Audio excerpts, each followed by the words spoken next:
A billionaire industrialist and genius inventor, Tony Stark, is conducting weapons tests overseas, but terrorists kidnap him to force him to build a devastating weapon.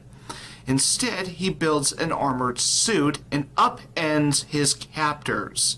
Returning to America, Stark refines the suit and uses it to combat crime and terrorism. Iron Man is the first installment in the Marvel Cinematic Universe, and let me just get right down to it. This is a good-looking film. Iron Man looks great, even if there is any use of CGI. It's done well. There's really nothing more I can say about the visual department of the film and how the film is styled. I really love how this film looks. You want to know what else I love about this film? The casting. Why? Because Robert Downey Jr. is Iron Man. And here's a bonus. Robert Downey Jr. is also Tony Stark. His performance in this entire film is perfect. Now, even though this is the only Iron Man film where Terrence Howard is the one playing James Rhodes, Terrence Howard is good in here too. Sean Taub was also pretty good with his supporting role.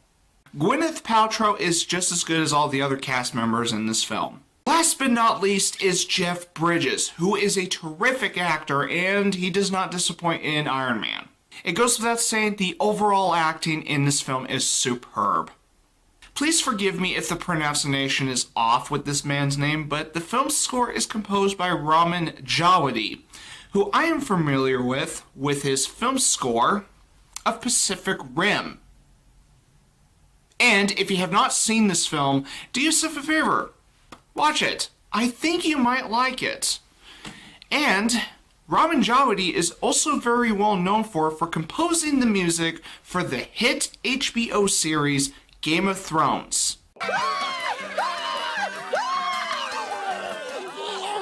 But hey, he does a pretty good job with this film score in Iron Man, so I like it.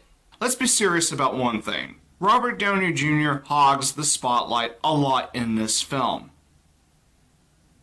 I'm only being sarcastic, but even if that were true, it makes sense. The film is called Iron Man, and Tony Stark is Iron Man, and Robert Downey Jr. plays that character. However, Tony Stark is actually a bit fascinating on how his character is balanced. Yeah, he has his strengths, such as, building his Iron Man suit and all that good stuff.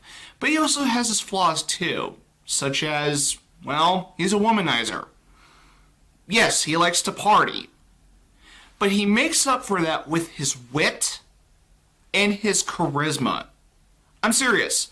Tony Stark is a pretty well-balanced character, and I do appreciate watching Tony Stark's character throughout the film. Now, even though James Rhodes gets more action in later films, his role as a character is serviceable in this film.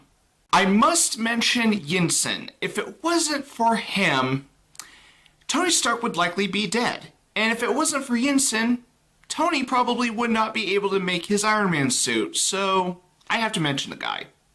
And then there's Obadiah, who eventually becomes this film's villain, and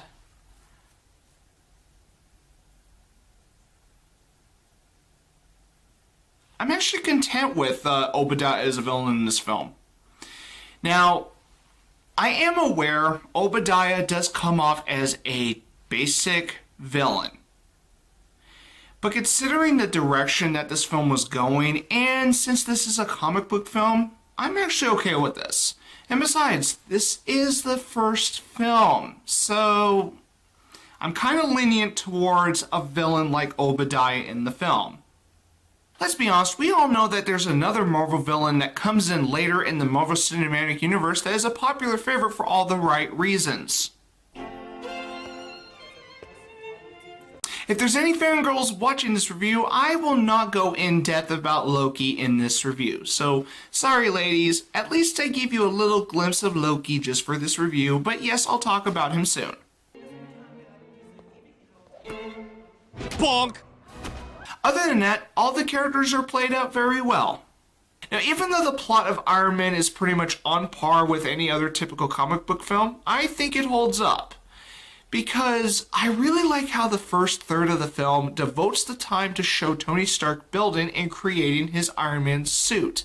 And we really do not get to see that iconic paint job with red and gold until about after halfway into the film. So I like that too.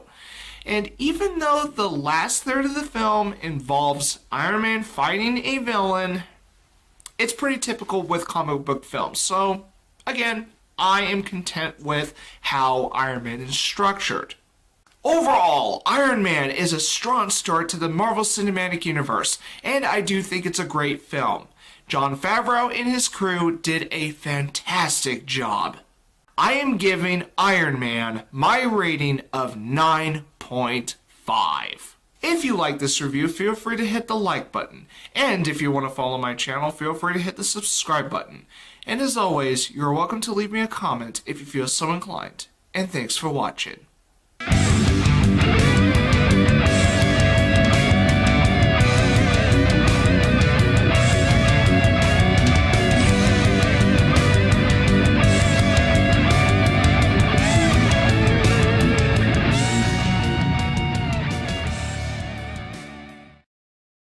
The Marvel Cinematic Universe review marathon will continue. My next movie review will be on The Incredible Hulk. So I will see you in the next review.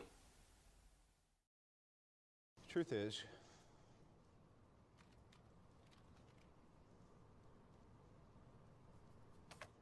I am Iron Man.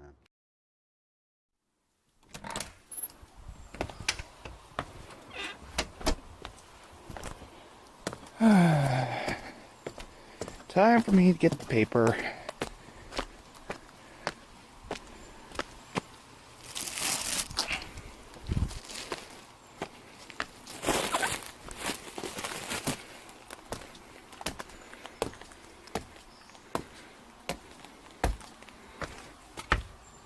Huh? The hell's this? Dear FMC, I am so sorry that the Cowboy Bebop movie review has been delayed for a long time. But I send this piece of paper to bring good news. Please flip the paper.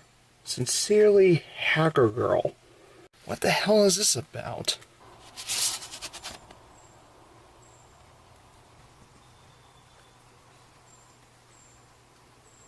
Son of a bitch.